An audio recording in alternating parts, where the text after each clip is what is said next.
Good morning, Kristen, and this is Lazy Sea Homestead, and I was going to give you guys a little update on how I'm doing since I wrecked a buggy and pony in my yard. We rolled right back over there. Charlie and I are still friends. No idea what spooked him, but I've not been able to help Wyatt work with him since. I just can't move my hips and my back real well. But there's still things I need to get done. Like I need to trellis tomatoes. And I still have the buggy. I didn't ever get rid of it. I'm not going to get rid of it.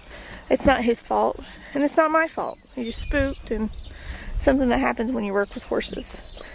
And I don't know if a lot of you know that, but I have worked with horses my whole life. So I'm not going to blame him for getting scared. And I'm not going to post vlogs of me trying to die, George, because that's not fun. A lot of things fell into disrepair in here. My strawberries are struggling because they didn't get watered. Nobody but me takes care of the garden, so nobody else thinks to help me with it or anything. And I had some issues with hornworms, but I did my trellis different. I tried to do it on the inside of the plant so I can stake it to this side of the trellis, because this is called a hodgepodge garden and it does whatever it wants. And when I say it does whatever it wants, there's about 300 marigolds right there that came up volunteer.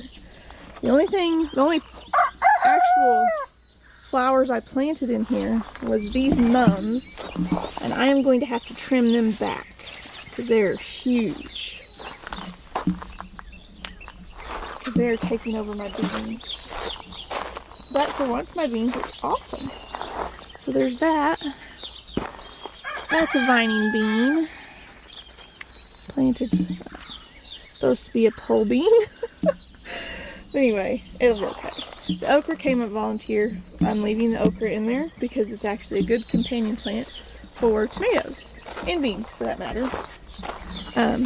This bean is huge and heavy, and I decided to take it up and over to the trellis where I have these beans, noodle beans. My favorite. They're the easiest to grow. I need to take all this holy basil out. That's volunteer. Thanks to ants. I have a whole trellis of Trail-Tears beans over there. That's volunteer, 100% volunteer. I did not plant a single Trail-Tears bean this year. Lots of grass. We need to, I can't drag that 20-pound tank around to burn this grass or carry a weed eater, so I don't know what I'm gonna do. My peppers, they kind of are lacking just a little bit, but they'll be fine. They'll catch up in no time. Peppers love the heat, except for maybe this one. What was it? Jalapenos. I planted two right here. This one probably has a hole in it then. And that thyme doesn't look great. I had a really pretty variegated thyme and it doesn't look very good. But the basil in there looks great. So I'm not sure. And really, these two blueberry bushes, they look pretty nice.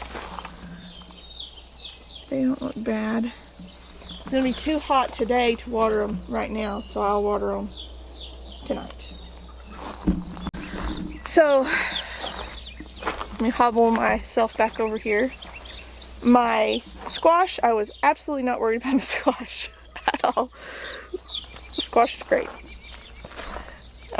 Just mostly, I have 1 or 2 tomato plants that are struggling because they needed watered. And nobody watered. And they're little ones at that. So, the main reason why I like to use a cattle panel which I'm missing a T-post in the middle, but I can fix that later. The main reason why I like to use a cattle panel to trellis is because it's sturdy, and I can usually make it with the least amount of materials I have. This cattle panel's in some rough shape. It was up against the hog pen, and it has a pretty serious wave in it, but I'm going to use that to my advantage. I'm not going to try and straighten it out or anything. We used it to block off for some ponies and another pen. Now that we have the pen situated again, I can use this for what its intended purpose was, and I had bought it for trellises. Like 2 of my trellises got commandeered for my milk goat pen, and I haven't milked goats in almost a week, so that's kind of scary for me too.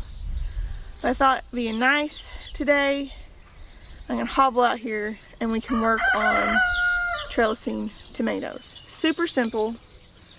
There's about 5,000 ways to skin a cat, and just as many, if not more, to trellis tomatoes. Alright, back to what I was saying. With there being so many different varieties of ways to trellis, there's probably 20 or 30 methods to trellis onto a cattle panel. And one of these years, I'm going to try several, because I like to grow tomatoes, make lots of salsa. I gift lots of cherry tomatoes. And I also make a lot of fried tomatoes. So a really good thing, something y'all might not know, I'll take cherry tomatoes, I'll cut them in half, I'll put them through an egg wash, flour them, egg wash, flour again, and then fry them. And that's regular, like ripe, colored cherry tomatoes, and they're really good that way. It's probably about the only way Matt will eat tomatoes out of my garden, unless I make salsa, of course. So I like to use this cotton twine because cotton's biodegradable. Yes, it does break down sometimes in the middle of the season, right when you don't think it should, but it works the best for me, and then I don't really have to worry too much about it if it does fall down in the garden. It's organic, it matters, so it will just break down in the soil. Because I usually try to make sure I put compost on in the fall and early in the spring, so anything that's underneath it, it's just going to start turning it up a little bit. So we're going to go ahead and get started. Bear with me, I have my small tripod and I'm crippled, so okay. And because I'm doing it on this side, which is the north side of the trellis, it's going to be a little difficult. Really all I do, I'll pull out a great big strand so I don't have to keep carrying this thing around. And I do this regardless if I'm crippled or not. And then we grab the tomato.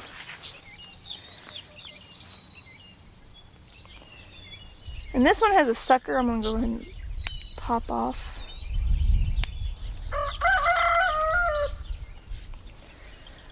But I take the tail end, wrap it twice, tie her on.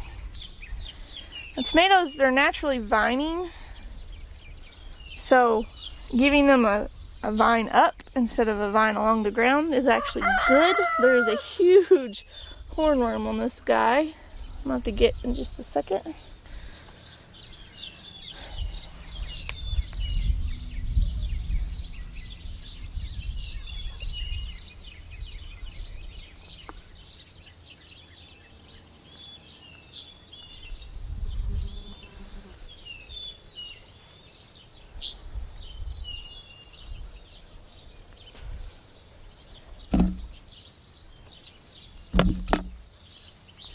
Let me get my snips.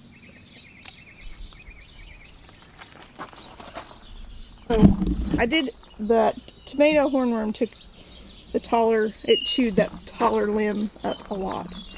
So I just took it all the way off.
some trimming, but everything is staked up. And like I said, there's probably 30 or so marigolds that popped up right there. I need to pull a good portion of them.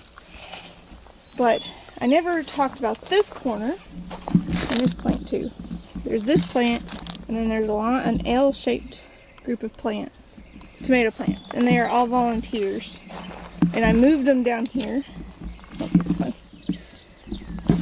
But also, see these beans? They're a little curly. I'm gonna have to fertilize them. These are Ozark Razorback cowpeas, and they came from Bruce at Homesteading. He does bees and gardening. I'll link him somewhere, and you can check him out. He does a lot of bee removals. Pretty sarcastic, funny guy. But he shared some cowpeas with me. And I shared some freshies that he tried to eat. They're not for eating. They smell good though. But anyway, that's really all I was going to do today. I need to go in the house and take an ibuprofen now because that has done me in. So, thank you guys for supporting the channel and watching this today. If you did, I'm gonna try my best to get it out today. Today's Friday, and you know, I want to try and do 2 videos a week again. It's really hard having both boys at home, one or the other. Yeah, I can do it. Otherwise, y'all's gonna see a lot of early morning videos. I don't think y'all mind it, but it's just really hard to do videos with 2 kids that don't listen very well. So, thank you guys for watching. We'll see you soon. God bless.